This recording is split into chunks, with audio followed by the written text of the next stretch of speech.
Hello दोस्तों, आप सभी का स्वागत है आपका अपना यूट्यूब चैनल स्टडी लाइफ में।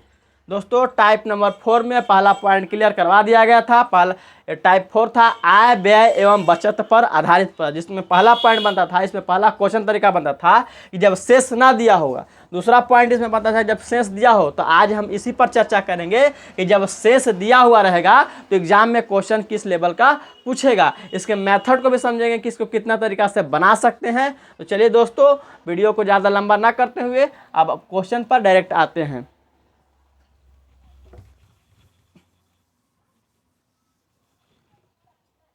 क्वेश्चन पढ़ते हैं कि एक व्यक्ति अपने कुल मासिक आय का 20% राशि मकान बनाने में खर्च करता है और जो पैसा शेष बचता है उसका 50% राशि LIC में जमा करता है। देखिए शेष लगा हुआ है ना, कि शेष जो बचाता है, यही पॉइंट इसमें है कि जब शेष 50% राशि LIC में जमा करता है, पुनः शेष बचे हुए राशि का 80% राशि भोजन पर खर्च करता है और खर्च करने के बाद वह प्रति माह कितना बचाता है, 32 रुपये की बचत करता है। तो पहला क्वेश्चन आपसे पूछा कि उसकी मासिक आय क्या है। दूसरा क्वेश्चन पूछा कि LIC में उसने कितना पैसा जमा किया, LIC में उसने कितना पैसा जमा किया।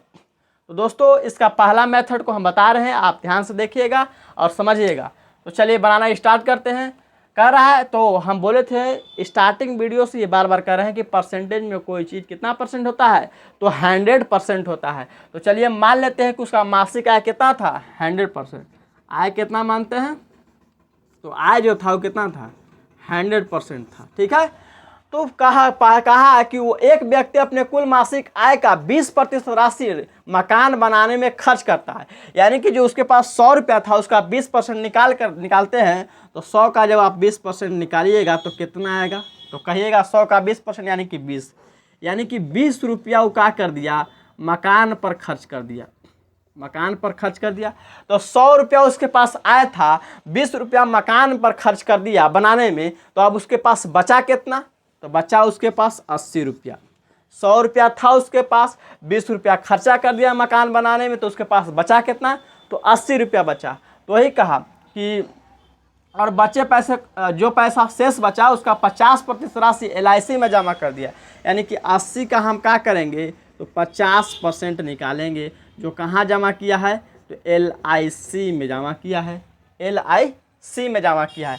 तो 80 का 50% निकालिएगा, तो 80 का 50% आप निकालिएगा तो 40 आएगा। देख लीजिए साइड में, 80 का 50 और बटा में परसेंटेज हटाएंगे तो 100, 2 0 से 2 खत्म, 8 5 40, यानी कि 40 रुपया वह LIC जमा करने में खर्च करता है। तो अब उसके पास बचा कितना, तो अब बचा हुआ था 40 रुपया, तो 80 रुपया, तो 40 रुपया खर्च कर दिया। तो अब बचा कितना भाई, तो 40 रुपया बचा। अब कितना बचा, 40 रुपया बचा। और पुनः शेष बचे हुए राशि का 80% राशि भोजन पर प्रति माह खर्च करता है। तो बचा कितना है, 40, और 40 का हम 80% निकालेंगे दोस्तों। तो 40 का जब आप 80% निकालिएगा तो आएगा 32। ये कहाँ चीज़ पर खर्च किया है, तो भोजन पर, भोजन पर खर्च कर दिया है कितना, 32 रुपया। तो सर उसके पास अब बच रहा था 40 रुपया, 32 रुपया खर्च कर दिया, तो अब कितना बचा, 8 रुपया बचा। 8 रुपया बचा। तो यहाँ क्वेश्चन में कहा कि भोजन पर खर्च करने के बाद 80% जो राशि बचा उसका खर्च करने के बाद 32 रुपया की राशि क्या करता है, बचत करता है। तो वो क्वेश्चन में दिया है बचत कितना, तो क्वेश्चन में सर दिया है बचत 3200, और मेरे हिसाब से बचत आया कितना, बचा कितना, तो 8। तो निकालेंगे के गुना, तो निकालेंगे तो आया 400 गुना। कितना आया, 400 गुना। अब जो क्वेश्चन पूछेगा उसका 400 गुना निकाल लेंगे। तो पहला क्वेश्चन पूछा कि उसकी मासिक आय क्या है, तो उसकी मासिक आय आप माने कितना थे, तो 100, आय माने कितना थे, 100। तो 100 में हम 400 से गुना कर देंगे, तो आ जाएगा मेरा आंसर जो आएगा वो कितना आएगा, 40,000 आएगा। 1 2 3, 40,000 रुपया क्या था उसका मासिक आय था। अब कहा कि LIC में उसने कितना पैसा जमा किया। तो दूसरा क्वेश्चन पूछा आपसे कि LIC में, तो LIC में वो जमा कितना किया है, तो LIC में जमा करने में 40 रुपया खर्च करता था, यानी कि 40 गुना 400। तो मेरा आंसर आ जाएगा 1600 रुपया। मेरा आंसर क्या आ जाएगा, 1600 रुपया। तो हम आशा करते हैं कि आप पहला मेथड को समझ गए? नहीं समझे तो एक बार रिपीट कर देते हैं दोस्तों। देखिए पहले एक बार क्वेश्चन को रीड कर लिए। कह रहा है कि एक व्यक्ति अपने कुल मासिक आय का 20% राशि मकान बनाने में खर्च करता है और जो पैसा शेष बचता है उसका 50% राशि LIC में जमा कर देता है और पुनः शेष बचे हुए राशि का 80% राशि भोजन पर खर्च कर देता है और खर्च करने के बाद जो पैसा बच जाता है बचता है 3200 रुपया। तो यहाँ से हम देखें दोस्तों, कहें कि उसका मासिक आय मान लेना है तो परसेंटेज में कोई चीज़ कितना होता है 100%। तो उसका मासिक आय माने कि 100% था तो 20% राशि वो मकान बनाने में खर्च कर दिया, यानी कि 100 का हम 20% निकालेंगे तो 20 आएगा। तो 20 मकान बनाने में खर्च कर दिया तो बचाया कितना होगा, तो 20 खर्च कर दिया, 100 था उसके पास 20 खर्च कर दिया तो बचाया कितना 80। फिर कहा कि 50% राशि LIC में जमा कर देता है तो उसके पास अब बचा हुआ राशि कितना था 80। 80 का 50% निकालिएगा तो कितना आएगा 40 आएगा। तो 40 रुपया LIC में जमा करने में खर्च कर देता है तो 80 रुपया टोटल था, 40 रुपया खर्च कर दिया था। अब उसके पास कितना बचा, तो 40 बचा और 40 बचे हुए में क्या किया है कि 80% भोजन पर खर्च कर दिया। तो 40 का जब आप 80% निकालिएगा तो आएगा 32, यानी कि 40 रुपया था 32 रुपया खर्च कर दिया। तो अब कितना बचा, तो लास्ट में बचा उसके पास 8 रुपया मेरे हिसाब से, लेकिन क्वेश्चन में कितना कहा कि 3200 रुपया बचा। तो यहाँ से निकालें कि कितना गुना होगा, तो निकाले तो आया 400 गुना। तो पहला क्वेश्चन पूछा कि उसकी मासिक आय क्या है, तो उसकी मासिक आय माने कितना थे 100, तो 100 गुना 400 यानी कि 40,000 आ गया। और दूसरा क्वेश्चन पूछा कि LIC में कितना पैसा जमा किया, तो LIC में सर जमा कितना किया था 40 रुपया, तो 40 गुना 400 कर देंगे तो 1600 रुपया हो गया। ये हो गया पहला मेथड, हो गया पहला मेथड। आप स्क्रीनशॉट करना चाहते हैं तो कर सकते हैं। और दोस्तों आप टेलीग्राम के उस दिन मिस हो गया था, नाम नहीं बताए थे, आप टेलीग्राम पर जाकर सर्च कीजिएगा स्टडी लाइफ। स्टडी लाइफ आप टेलीग्राम, इंस्टाग्राम या फेसबुक किसी भी जाइए और वहाँ पर स्टडी लाइफ सर्च कीजिएगा तो इस चैनल के नाम मिलेगा, ठीक है। आप वहाँ से आप उसमें ज्वाइन कर सकते। चलते हैं अब सेकेंड मेथड पर कि इसका सेकेंड मेथड क्या हो सकता है, इसको दूसरा तरीका से कैसे बना सकते हैं। इसका दूसरा तरीका से बनाने के लिए हम बार बार बोलते हैं कि जब सिंपल परसेंटेज दिया रहता है तो 100 मानकर बनाना आसान रहता है, लेकिन अगर यही वैल्यू फ्रैक्शन में दे दिया रहे तो आप 100 मानकर वैल्यू को नहीं बना सकते। इसके लिए क्या करना होगा, तो देखिए पहले परसेंटेज जो दिया हुआ है उसको लिखिए। तो कितना दिया है 20%, तो 20% का फ्रैक्शन वैल्यू 1/5 होता है। फिर दूसरा परसेंटेज क्या है 50%, तो 50% का फ्रैक्शन वैल्यू कितना होता है 1/2 होता है। अब पुनः जो दिया है कितना है 80%, तो इसको लिख देते हैं 80%। और 80% का जब आप फ्रैक्शन वैल्यू निकाल ले जाइएगा तो क्या आएगा, तो 2 चौके 4 दूना 8, 5 दूना 10, यानी कि 4/5 आए।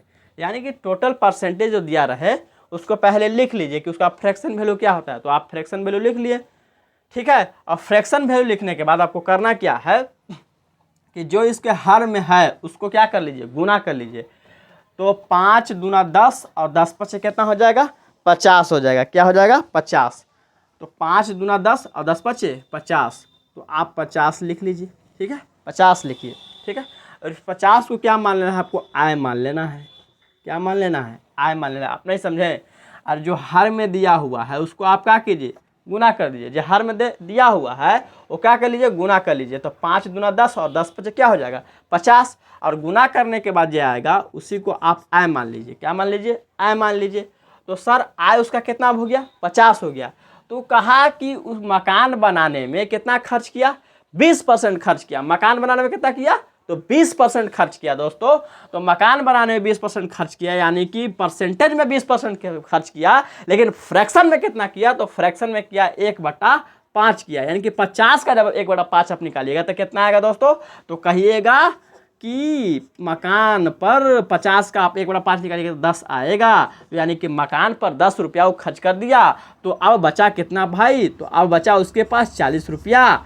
50 रुपया उसका आय था, 1/5 यानी कि फ्रैक्शन में कितना 20% और फ्रैक्शन में कितना 1/5, यानी 50 का 1/5 खर्च कर दिया दोस्तों। तो बचा उसके पास कितना, तो 50 का जब 1/5 निकालिएगा दोस्तों, तो 50 का 1/5 निकालिएगा तो कितना आएगा 10, यानी कि मकान बनाने में वो 10 रुपया खर्च कर दिया। तो अब उसके पास प्रॉपर्टी बचा कितना, पैसा बचा कितना, तो उसके पास अब बचा पैसा 40 रुपया। और जो शेष पैसा बचा उसका 50% राशि किस में जमा किया है दोस्तों, तो LIC में जमा किया है दोस्तों। तो LIC में जब जमा किया है तो 50% यानी कि फ्रैक्शन में कितना 1/2, 1/2। तो LIC में खर्च किया दोस्तों, LIC में जमा किया दोस्तों, LIC में जमा किया कितना 50% और फ्रैक्शन में कितना है 1/2। तो जब 20 का 1/2 निकालिएगा दोस्तों, 40 का जब आप 1/2 निकालिएगा तो कितना आएगा, गुना कीजिएगा तो कट जाएगा 20, यानी कि 20 रुपया। 20 रुपया का किया LIC में जाकर जमा कर दिया, तो 40 रुपया पहले था उसके पास, 20 रुपया जमा कर दिया दोस्तों, तो अब उसके पास कितना बचा, तो अब उसके पास बचा 20 रुपया। कितना बचा, 20 रुपया बचा। 20 रुपया बचने के बाद कहा कि पुनः शेष बचे, यानी कि जो शेष बचा है उसका 80% राशि भोजन पर खर्च कर दिया। 80% कहने का मतलब कितना, 4/5। 80% कहने का मतलब कितना, 4/5। 80% में और भिन्न में कितना, 4/5 खर्च दिया किसमें, तो भोजन पर दोस्तों, भोजन पर खर्च कर दिया। तो भोजन पर कितना खर्च किया, तो 80% और फ्रैक्शन में कितना किया, 4/5। तो 20 का आप जब 4/5 निकालिएगा, 20 का 4/5 तो 5 चौके 20 और 4 चौके 16, यानी कि भोजन पर कितना खर्च कर दिया, 16 रुपया खर्च कर दिया। तो जब भोजन पर 16 रुपया खर्च कर दिया तो लास्ट में ओवरऑल कितना बचा, तो 20 था उसके पास बचा हुआ, 16 खर्च कर दिया तो 4 बचा। कितना बचा, 4 बचा। मेरे हिसाब से जो हम माने उससे कितना बचा, 4 बचा, लेकिन क्वेश्चन में कह रहा है कि 3200 रुपया बचा है। क्वेश्चन में कितना कहा है, खर्च करने के बाद 3200 रुपया बचा है। तो बचत क्वेश्चन के हिसाब से 3200 रुपया, और मेरे हिसाब से कितना बचा, 4। तो कितना गुना दोस्तों, तो कहिएगा कि 800 गुना। कितना गुना, 800 गुना। तो आपसे जो क्वेश्चन पूछता है अब उसको बनाइए। तो पहला क्वेश्चन आपसे कहा कि उसका मासिक आय क्या है, तो उसका मासिक आय माने कितना थे, 50। उसका मासिक आय कितना माने थे, तो 50। तो 50 गुना हम कितना करेंगे दोस्तों, तो 800 करेंगे। और जब 800 करेंगे तो कितना आएगा, तो यहाँ से भी आ जाएगा 40,000 दोस्तों। कितना आ जाएगा, 40,000। पहला मेथड से भी 40,000 आया था और दूसरा मेथड से भी 40,000 आया।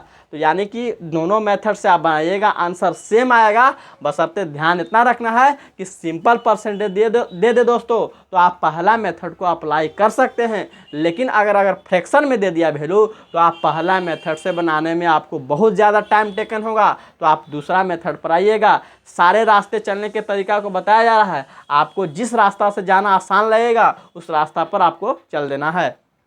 तो अब दूसरा क्वेश्चन क्या कहा कि दूसरा क्वेश्चन से भी आंसर सेम आएगा, हाँ आएगा। तो दूसरा क्वेश्चन कहा कि LIC में पैसा कितना जमा किया, तो LIC में जमा कितना किया है, तो 20 रुपया। LIC में जमा कितना किया है, LIC में यहाँ जमा किया है 20 रुपया, और 20 गुना कितना करेंगे दोस्तों, 800। तो यहाँ से भी देखिए 1600 आंसर आया कि नहीं आया, 8 दूना 16, 16,000 आंसर आया कि नहीं, और वहाँ भी 16,000 आंसर आया था। तो यहाँ से आप पहला क्वेश्चन आप समझ गए। पहला क्वेश्चन के 2 मेथड बता दिए गए।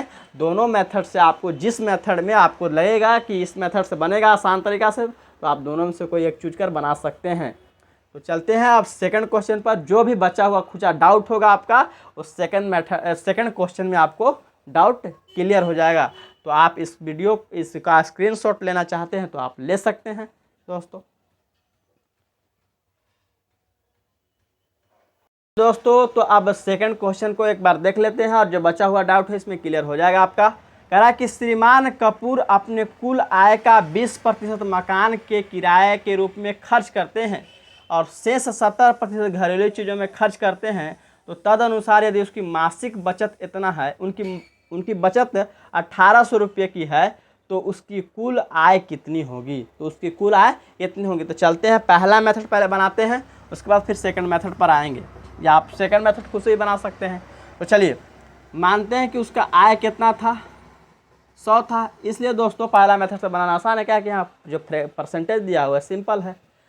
तो उसका मान लें कि आय कितना था, 100 रुपया था।